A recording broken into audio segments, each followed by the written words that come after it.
जय Jagannath. आसतु tarot card माध्यम जानिबा 2024 मसीहा मार्च मास केमिति रहिबो कर्कट राशि व्यक्ति मानकर दिन कौन रहिबो फलाफल मु संक्षेप रे कहबी। जय जगन्नाथ। जय जगन्नाथ। देखिबा वर्तमान परिस्थिति कर्कट राशि व्यक्ति केमिति अछि। जय जगन्नाथ। वर्तमान परिस्थिति कौन अछि कर्कट राशि।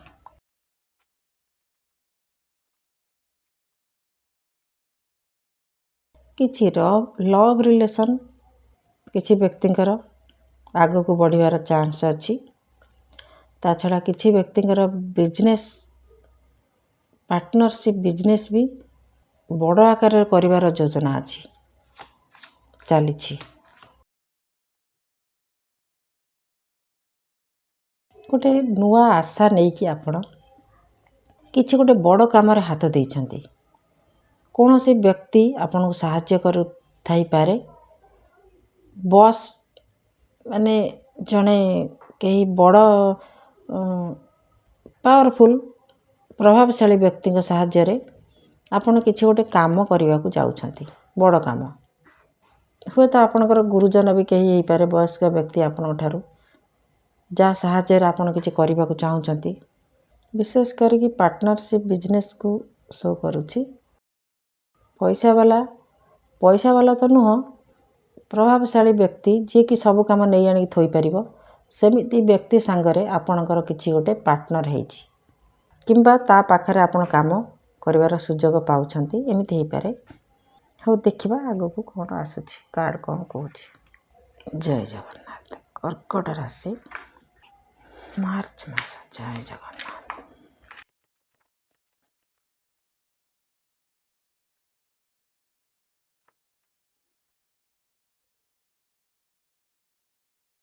प्रथम कार्ड कहूछि जे आपण ए मासरे किछि तरबरिया निष्पत्ति नेइकरी किछि छोट छोट भूल करिकी निजको निजे दायी करिवे।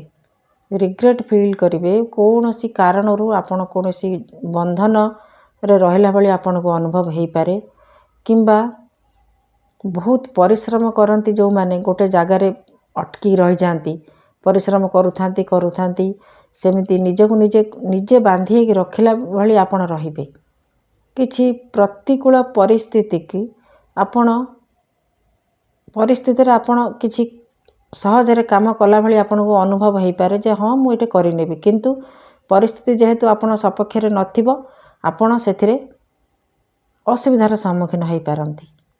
निजर अपारगता को नेकी आपण बहुत दुखी रहिबे।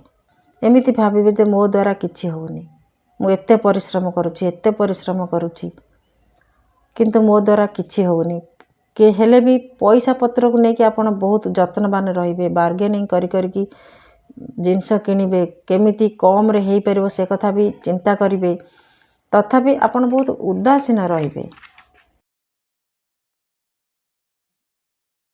परिवार रे पैसा पत्र को नेकी भी किछि असुविधा सृष्टि हेई पारे जदि विवाहित अछंती स्वामी स्त्री भितर भी किछि असुविधा हेई पारे। ता छड़ा देह भी भल रही न पारे किछि समय किछि दिन जेते जहाँ हेले भी आपण आपनकर स्वभाव छाड़िबेनी। आपण बहुत धीर नम्र स्वभाव रे रहिबे।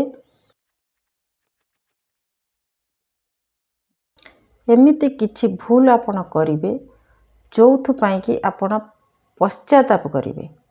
आपण निजे मुहरे भी मानिबे जे मु एई भले करिथिबारु मोर आज एई भले अवस्था हैला। अन्य मानको भी आपण उपदेश देई पारंती। कोठी के आपण यात्रा करिवे जिबे आ सेठी काम रे अटकी के रही पारंती।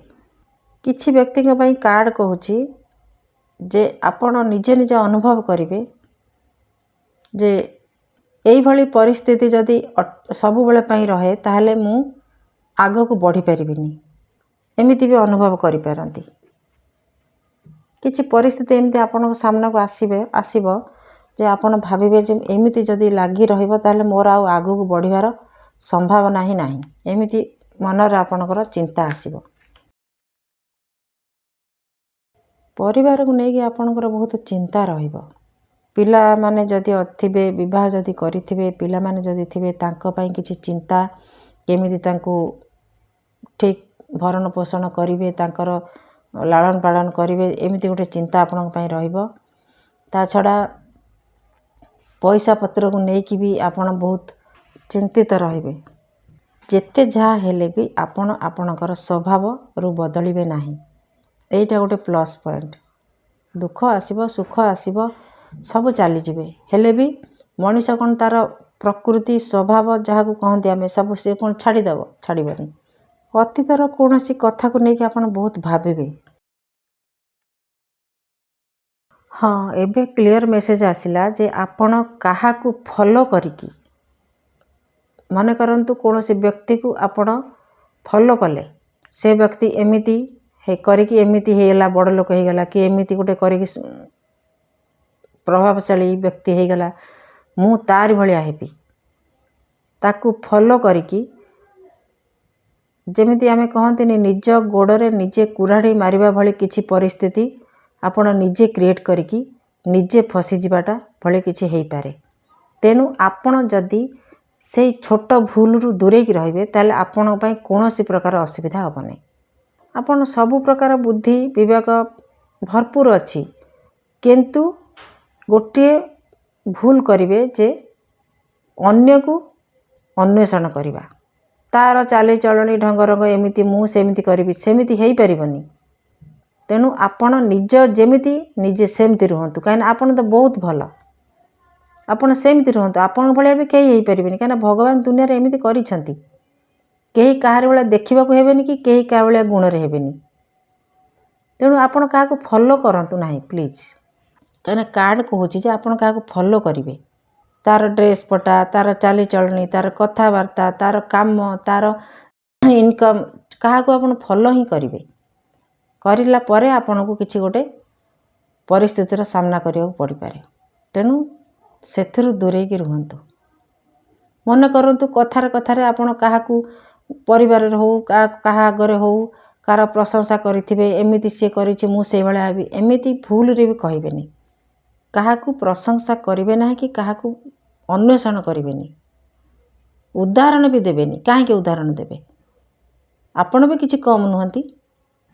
ଭଗବାନ ସମସ୍ତଙ୍କର ବୁଦ୍ଧି ବିବେକ ସବୁ ଦେଇଛନ୍ତି। ସମସ୍ତେ ନିଜେ ନିଜ ଗୋଡ଼ରେ ଠିଆ ହେଲା ଭଳି କ୍ଷମତା ବି ଦେଇଛନ୍ତି। ଏତେ ବଡ଼ ଦୁନିଆ ପଡ଼ିଛି। ଆପଣ ତ ବହୁତ ଧୀର, ନମ୍ର, ମାନେ ଗୁରୁଜନକୁ ମାନିବା ଭଳି ବ୍ୟକ୍ତି। ଆପଣଙ୍କର ସ୍ୱଭାବରେ ଏମିତି ଆସୁଛି, କାହିଁକିନା ଆପଣ ଫଲୋ କରିକି ଏତିକି ଅସୁବିଧାକୁ କ୍ରିଏଟ୍ କରିବେ। ପଇସା ପତ୍ର ଆପଣଙ୍କ ହାତରୁ ଲସ୍ ହେଇଯିବ, ଘରେ ବାଦ ବିବାଦ ହେଇଯିବ, ଏମିତି କିଛି କରନ୍ତୁ ନାହିଁ। ଛୋଟ ଛୋଟ ଭୁଲ ବଡ଼ ବଡ଼ ସମସ୍ୟାକୁ ତିଆରି କରିଦିଏ। ମୁଁ ଆଉ କାର୍ଡ଼ କ'ଣ ଦେଖିବି, ଏମିତି କ'ଣ ଏତେ ଇଏ କରିକି ଆସୁଛି। ଏମିତି ହେବ ଲାଷ୍ଟରେ ଆପଣ ବହୁତ ଦୁଃଖୀ ରହିବେ, ବହୁତ ଦୁଃଖୀ ରହିବେ, ଯେଉଁଟାକି ଆପଣ କାହାକୁ କହି ବି ପାରିବେନି। ନିଜକୁ ନିଜେ ଦୋଷୀ ବୋଲି ଭାବିବେ, ନିଜେ ବାନ୍ଧି ହେଇକି ରହିଲା ଭଳି ଅନୁଭବ କରିବେ। ମନେ କରନ୍ତୁ ଆପଣ କାହାଠୁ ଧାର ନେଇ ଆସିଲେ, ତାକୁ ଦେଇପାରିଲେନି, ଆପଣ ସେଠୁ ତାକୁ ଆଉ ମୁହଁ ଦେଖେଇବେନି, ଲୁଚିକି ରହିଲା ଭଳି ପରିସ୍ଥିତି ହେବ। ଆଚ୍ଛା, ପୁରାଣରେ ଅଛି, ଯଦି ଭୁଲ କରିକି ବି ନଳରାଜା ଘୋଡ଼ା ଘାସ କାଟୁଥିଲେ। କେତେ ବଡ଼ ରାଜା। ହରିଶ୍ଚନ୍ଦ୍ର ମଶାଣିରେ ବାସ କରିଥିଲେ। କଥାରେ ଅଛି, ଯେତେବେଳେ କର୍ମ ସେତେବେଳେ ଖରାପ ପଡ଼ିଥାଏ, ସେତେବେଳେ ଦୁଃଖ ଆସେ, କିନ୍ତୁ ସେଥିରେ ଭାଙ୍ଗି ନ ପଡ଼ିକି ଆପଣଙ୍କର ସ୍ୱଭାବକୁ ପରିବର୍ତ୍ତନ ନ କରିବା ପାଇଁ କୁହାଯାଉଛି। ଆପଣଙ୍କ ସ୍ୱଭାବ ତ ପରିବର୍ତ୍ତନ ହେବ ନାହିଁ, ଆପଣ ଠିକ୍ ଠାକ୍ ଅଛନ୍ତି, କିନ୍ତୁ ବହୁତ ଦୁଃଖୀ ଅଛନ୍ତି। ଏକ ଲୟରେ ପଇସାକୁ ଚାହୁଁଛନ୍ତି, ଏକ ଲୟରେ ଇମୋସନ୍କୁ ଦେଖୁଛନ୍ତି, ରିଲେସନସିପ୍କି ଦେଖୁଛନ୍ତି। ଏମିତି ଆପଣଙ୍କ ପରିସ୍ଥିତି ଏ ମାସରେ ହେଇପାରେ। ଦେଖିବା ଅଲଗା ମେସେଜ୍ କ'ଣ ଆସୁଛି। ଜୟ ଜଗନ୍ନାଥ। କର୍କଟ ରାଶି। ଜୟ ଜଗନ୍ନାଥ। କ'ଣ ମେସେଜ୍ ଆସୁଛି? Extra message.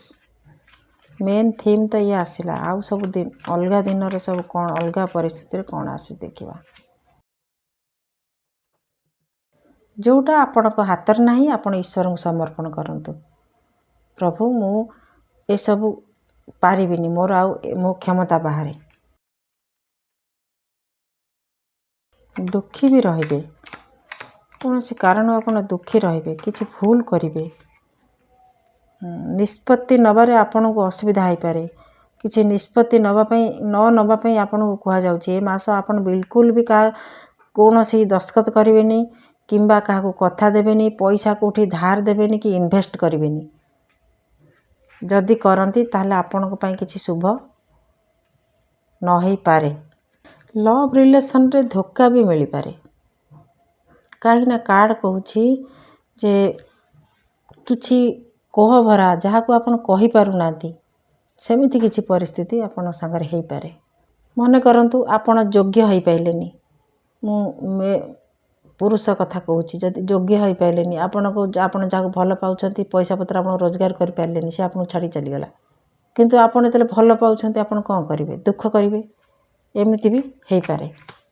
ବ୍ୟାକୁଳିତ ରହିବେ। ହଁ, ମୁଁ ଏ କାର୍ଡ଼ ନେଇନଥିଲି, ପୁଣି ସେ କାର୍ଡ଼ ଆସିଲା। 88 ନମ୍ବର 789। ଜୟ ଜଗନ୍ନାଥ। Last card. ଇମୋସନରେ ଧୋକା ଖାଇବେ। ଇମୋସନରେ ଆପଣଙ୍କୁ କିଏ ବ୍ଲାକମେଲ୍ କରିବ। ଇମୋସନରେ ଆପଣଙ୍କୁ ଧୋକା ଦେବ। ସେ ବ୍ଲାକମେଲ୍ ନୁହଁ, ଆପଣଙ୍କୁ ଇମୋସନ୍ ସାଙ୍ଗରେ କିଏ ଖେଳିବ। ଆପଣଙ୍କୁ ନିଚା ଦେଖିବା ପାଇଁ କେହି ଚକ୍ରାନ୍ତ କରିପାରେ, ଅପମାନିତ କରିବା ପାଇଁ କେହି ଚକ୍ରାନ୍ତ କରିପାରେ। ଏଇଟା ମୋତେ ସେମିତି ଲାଗୁଛି କାର୍ଡ଼ରୁ। ଆପଣଙ୍କୁ କେହି ନିଚା ଦେଖିବା ପାଇଁ ଈର୍ଷାନ୍ୱିତ ହେଉଥିବ। ଆପଣଙ୍କର ଭଲ କିଛି ଗୁଣ, ଆପଣଙ୍କୁ ଯେମିତି ରକ୍ଷଣାବେକ୍ଷଣର ଭଲ ଗୁଣ, ଯେମିତି ମିତବ୍ୟୟୀ, ମିତଭାଷୀ, ଯେଉଁ ଭଲ ଗୁଣ ଦେଖିକି ଆପଣଙ୍କୁ କେହି ଈର୍ଷା କରିପାରେ, କେହି ଖାଲରେ ପକାଇବାକୁ ଚେଷ୍ଟା କରିପାରେ। ସାବଧାନ ରହିବେ। Knight of Cups. Love relation ହେଇପାରେ। ଲଭ୍ ରିଲେସନ୍ରେ ଆପଣଙ୍କୁ କିଛି ଅସୁବିଧା ହେବାର ସମ୍ଭାବନା ଅଛି। ଦେଖିବା ଆଉ କ'ଣ ମେସେଜ୍, ଲାଷ୍ଟ ମେସେଜ୍ ଆଉ କ'ଣ ଦେଖିବା। ଫୋର୍ ଅଫ୍ ସୋର୍ସ। ଜୟ ଜଗନ୍ନାଥ। ଯାହା ହଉ, ଦୁଃଖ ସୁଖ ତ ଆମରି ଅଛି ନା, ଆମେ ଦୁଃଖ କାହିଁ କରିବା? ସବୁବେଳେ ତ ସୁଖ ରହିବନି। ସୁଖ କେତେବେଳେ ଆସେ ଜଣାପଡ଼େ ନା, କିନ୍ତୁ ଦୁଃଖ ତ ସବୁବେଳେ ଅଛି। କେତେବେଳେ ଟିକେ ବେଶୀ ହୁଏ, ନହେଲେ ଟିକେ କେତେବେଳେ କମ୍। ସୁଖ ବୋଲି ଯାହା ଜନ ନେତ୍ରେ ଦିଶେ, ହାତେ ଆସେ ହାତୁ ପଡ଼ିବା ପାଇଁ ସେ। ପରିବାର ଭିତରେ କିଛି ଅସୁବିଧା ହେଇପାରେ, କିଛି ଘର କିଣାକୁ ନେଇକରି କିଛି ପ୍ରୋବ୍ଲେମ୍ ହେଇପାରେ, କିମ୍ବା ବିବାହ ଭାଙ୍ଗି ଯାଇପାରେ। କିଛି ବ୍ୟକ୍ତିଙ୍କର ବିବାହ ଭାଙ୍ଗି ଯାଇପାରେ। ମାନେ ସବୁ ଠିକ୍ଠାକ୍ ହେଇକି ରିଙ୍ଗ ସେରିମନି ହେଇସାରିଲା ପରେ ବି ବୋଧେ କଥା ବିଗିଡ଼ି ଯାଇପାରେ, ଏମିତି ସୂଚନା ମିଳୁଛି। ଯାହା ହେବ ଭଲ ହେବ। ଠିକ୍ କଥା। ଆପଣ ଯାହାକୁ ବିଶ୍ୱାସ କରୁଥିବେ ସେ ଆପଣଙ୍କୁ ଧୋକା ଦେବ। ଯାହାକୁ ନେଇକି ଆଗକୁ ବଢ଼ିବେ ବୋଲି ଭାବୁଥିବେ ସେ ଆପଣଙ୍କ ଠାରୁ ଦୂରେଇ ଯିବ। କାର୍ଡ଼ ଆସିଥିଲା, ମୁଁ ନେଇନଥିଲି। ଆଉ ଗୋଟେ କଥା ମୁଁ ଏଠି କହିବି, ଯଦି ଆପଣଙ୍କୁ କିଛି ପ୍ରୋବ୍ଲେମ୍ ହୁଏ, କିଛି କୌଣସି ବ୍ୟକ୍ତିର ଦୁର୍ବ୍ୟବହାରରେ ଆପଣ ମର୍ମାହତ ହୁଅନ୍ତି, କିଛି ଡିସିସନ୍ ନେଇ ନ ପାରିବାର କ୍ଷମତା ଆପଣଙ୍କର, ଯଦି ଡିସିସନ୍ ନେବାର କ୍ଷମତା ନ ରହେ, ତାହେଲେ ଆପଣ ସେ ସମୟରେ ଚୁପ୍ ରହିବେ। ତା ଛଡ଼ା ଆପଣ ଯେମିତି ଦ୍ୱୟ ବିବାଦ ତୃତୀୟସ୍ୟ ଲାଭ, ସେଇଭଳି ଭାବରେ ଆପଣ କିଛି ଟ୍ରିକ୍ ଆପ୍ଲାଏ କରିବେ। କାହିଁକି? ଯଦି ଆପଣ ସେମିତି କରନ୍ତି ତାହେଲେ ଆପଣଙ୍କୁ ସିଧା ବାଟରେ ନ ଯାଇକି ଗଳା ବାଟରେ ଯିବାକୁ ପଡ଼ିବ। ଯେମିତି ଆମେ କୁହନ୍ତିନି, ଦୁଇ ଜଣଙ୍କର ଯଦି ଝଗଡ଼ା ଲାଗିଲା ଭିତରେ ଆପଣ ଫାଇଦା ଉଠାଇବେ। ଏମିତି ହେଇପାରେ। ଆପଣଙ୍କର ମନେ କରନ୍ତୁ 3 ଜଣ ଭିତରେ ଆପଣ ଅଛନ୍ତି, ଆପଣଙ୍କୁ ସାଇଡ଼୍ କରିଦିଆହେଲା। ଏମିତି ଗୋଟେ ସିଚୁଏସନ୍ ଆପଣଙ୍କ ପାଇଁ ହେଇପାରେ, ଯେଉଁଟାକି ଆପଣ ମର୍ମାହତ ହେବେ। ତା ଛଡ଼ା ଆପଣ ଯଦି ଟିକେ ବୁଦ୍ଧିମାନ ରହିବେ ତାହେଲେ ସେଥିରୁ ବି ଆପଣ ଫାଇଦା ଉଠାଇ ପାରିବେ ଗଳା ବାଟରେ ଯାଇକି। ଯେମିତି ଆପଣ କୁହନ୍ତି, ଗୋଟେ କାମ କରିବାକୁ ଆପଣ ଅଫିସର ପାଖକୁ ଯାଇଛନ୍ତି, ସିଧାସଳଖ ମୁହଁରେ ହେଲାନି, ତାହେଲେ ତାଙ୍କ ପିଅନକୁ ଡାକି କିଛି ପଇସା ହାତ ଗୁଞ୍ଜା ଦେଇଦେଲେ, ସିଏ ସାଙ୍ଗେ ସାଙ୍ଗେ ଆପଣ କାମ କରିଦେବ। Knight of Cups. ଯେମିତି ଆଶାରେ ଆପଣଙ୍କର ପାଣି ପଡ଼ିବ, ଏମିତି କିଛି ହେଇପାରେ। ଯାହା ହେବ ଭଲ ହେବ। କାର୍ଡ଼ କହୁଛି ଯାହା ହେବ ଭଲ ହେବ। ଜୟ ଜଗନ୍ନାଥ। ଏମିତି ହେଇପାରେ ଯେ ଆପଣ ଯାହାକୁ ଭଲ ପାଉଥିଲେ ତାହାର ବାହାଘର ହେଇଯାଉଛି। ଆପଣ ବିଚଳିତ ହେଉଛନ୍ତି। କ'ଣ କରିବେ ଆପଣ ଠିକ୍ କରିପାରୁନାହାନ୍ତି। ଏମିତି ହେଇପାରେ। ଲାଷ୍ଟ କାର୍ଡ଼ ଆସିଲା ଯେ ୱିଶ୍ ଫୁଲଫିଲମେଣ୍ଟ। ଆପଣଙ୍କର ସୁଖୀ ପରିବାର। ଯାହା ହେବ ଭଲ ହେବ। ଈଶ୍ୱର ଯାହା କରିବେ ଭଲ କରିବେ। ତା ଛଡ଼ା ଯିଏ ଯାହା ପାଇଁ ହେଇଥିବ ସିଏ ତା ପାଖକୁ ଆସିବ। ଖାଲି ଆସିଗଲେ ଯଦି ସିଏ ନ ହେଇଥିବ ତାହେଲେ ଆସିଗଲେ ବି ଆପଣଙ୍କୁ ଦୁଃଖ ମିଳିବ, ସୁଖ ପାଇବେନି। ଯାହାକୁ ଭଗବାନ ଉପରୁ ଦେଇଥିବେ ସେ ହିଁ ଆପଣଙ୍କର ରହିବ। ତେଣୁ ଦୁଃଖ କରିବା ଉଚିତ ନୁହେଁ। ଏତେ ଭାଙ୍ଗି ପଡ଼ିବା, ଏତେ ମର୍ମାହତ ହେବା ବି ଠିକ୍ ନୁହଁ। କିଛି ତ ଗୋଟେ ହାର୍ଟ ବ୍ରେକ୍ ହେବ। ତେଣୁ ଆପଣ ଦୁଃଖ ନ କରିକି ନିଜକୁ ସମ୍ଭାଳିକି ରଖିବେ। ଯାହାଟା ହଉ ପଛକେ। ଇଏ ରହିଲା ଆପଣଙ୍କର ଛୋଟ ଛୋଟ ମେମୋରି। ପ୍ରକୃତର ଜୀବନ ଗଢ଼ି ସାରିଲା ପରେ ବଡ଼ ମେମୋରି ଆସିବ। ଇଏ ତ ଛୋଟ। ଏଥିପାଇଁ ବିଚଳିତ ହେବାର କିଛି ନାହିଁ। କିଛି ବିଚଳିତ ହେବାର ନାହିଁ। ମୁଁ ଏତିକି ଲାଷ୍ଟ କହିବି, ଯଦି ମୁଁ ଯାହା କହିଲି ଯଦି ଏଇଭଳି କିଛି ପରିସ୍ଥିତି ହେଇଥାଏ ତାହେଲେ ଆପଣ ବିଲକୁଲ ବି ଚିନ୍ତା କରିବେନି। କାହିଁକି ନା ଯିଏ ଆପଣଙ୍କୁ ଛାଡ଼ିକି ଯାଉଛି ସିଏ ତାର ଯୋଗ୍ୟତା ନାହିଁ ଆପଣଙ୍କ ପାଖକୁ ଆସିବାକୁ। ଆପଣ ଯେମିତି ଅଛନ୍ତି ବହୁତ ଭଲ। ସବୁବେଳେ ଗୋଟିଏ ଆଫର୍ମେସନ୍ ଆପଣ ମନେ ମନେ ଭାବିବେ ଯେ ମୁଁ ବହୁତ ଅଛି ଭଲ, ଆଇ ଆମ୍ ବେଷ୍ଟ। ମୋ ଭଳି କେହି ନୁହନ୍ତି। କେବେ ମନରେ ଦୁଃଖ କରିବେନି। ଠିକ୍ ଅଛି, ଦେଖିବା।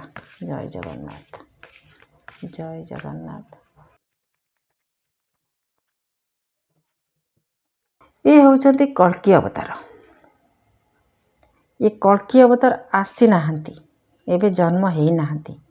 ତଥାପି ସେ ଅଛନ୍ତି। କେଉଁଠି ତ ଅଛନ୍ତି ନା, ଅବତାର ହେଇଛନ୍ତି ମାନେ ଅଛନ୍ତି। ସେ ଆପଣଙ୍କୁ ପ୍ରୋଟେକ୍ସନ୍ ଦେବେ। ତେଣୁ ଆପଣ ଈଶ୍ୱରଙ୍କ ଉପରେ ସବୁ ଛାଡ଼ି ଦିଅନ୍ତୁ। ସେ କାର୍ଡ଼ ବି ଆସିଛି, ଆପଣ ଈଶ୍ୱରଙ୍କ ଉପରେ ସବୁ ଛାଡ଼ିଦେବେ। ତେଣୁ ଈଶ୍ୱର ଯାହା କରିବେ ଆପଣଙ୍କ ପାଇଁ ଭଲ କରିବେ। କିନ୍ତୁ ଏତିକି ମୋ ତରଫରୁ ମୁଁ କହୁଛି ଯେ ଆପଣ ଯଦି ଏମିତି ପରିସ୍ଥିତି ସତରେ ହେଇଥାଏ ତାହେଲେ ଆପଣ ଧୈର୍ଯ୍ୟ ହରାଇବେନି କି ଦୁଃଖ କରିବେନି। ନିଜ ଜୀବନ ନିଜେ ବଞ୍ଚିବେ ଆଉ ଈଶ୍ୱରଙ୍କୁ ପ୍ରାର୍ଥନା କରିବେ, ସେ ଆପଣଙ୍କୁ ସାହାଯ୍ୟ କରିବେ। ଏ ରହିଲା କର୍କଟ ରାଶି ପାଇଁ ଫଳାଫଳ ମାର୍ଚ୍ଚ ମାସର। ଜଗନ୍ନାଥ ମଙ୍ଗଳ କରନ୍ତୁ, ମାସଟି ଶୁଭମୟ ହେଉ। ଜୟ ଜଗନ୍ନାଥ।